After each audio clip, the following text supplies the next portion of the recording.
25 मिनटं चेक करून टाकलं त्याला. 2 दिवस तिथं बसून काय आहे तसं आहे.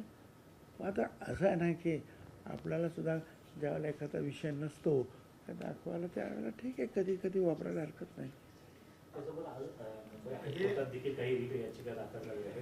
आज आहेत आम्ही 5 रीट्स जे आहेत दाखल झालेले आहेत आणि मला असं वाटतं 10-15 मिनिटात कदाचित त्याची सुनावणी ते येतील हायकोर्टामध्ये.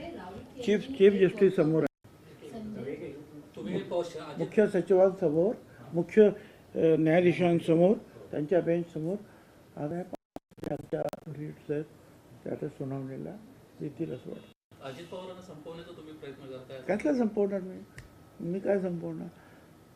अजित पवारांना संपवणार? कोणी संपवू शकत नाही अजित पवार. तुम्ही ज्या पद्धतीने सांगताय की एकीकडे मराठा ओबीसी हा वाद आहे, बरं असं आहे, तुम्ही सांगाल अहो अजित पवारांना पण माहिती आहे, पवार साहेबांना पण माहिती आहे, 35 वर्षापूर्वी शिवसेना सोडून आलो तेच मुळे मंडल आणि ओबीसी मागासवर्गीय यांच्यासाठी आलो. आणि ते काम माझं पहिल्यापासून सुरू होतं. आज आहे का? पहिल्यापासून आहे. नवीन काय त्याच्यामुळे काही वेळा त्रास होतो, काही वेळेला म्हणजे नुकसानच जास्त होतं फायद्यापेक्षा. त्यामुळे तो काही पक्षामध्ये कोणाला संपवण्याचा वगैरे हा असला धंदा मी कधीही केला नाही. ओबीसी उपनेते समितीची बैठक आहे, 2दा पार पडल्या, पण त्यानंतर या बैठकांचं पुढे काय झालं किंवा त्याबद्दलची चर्चा आणखीन पुढच्या टप्प्यात पाहायला मिळणार का? आता असं आहे की त्यांनी सगळ्यांना बोलवलं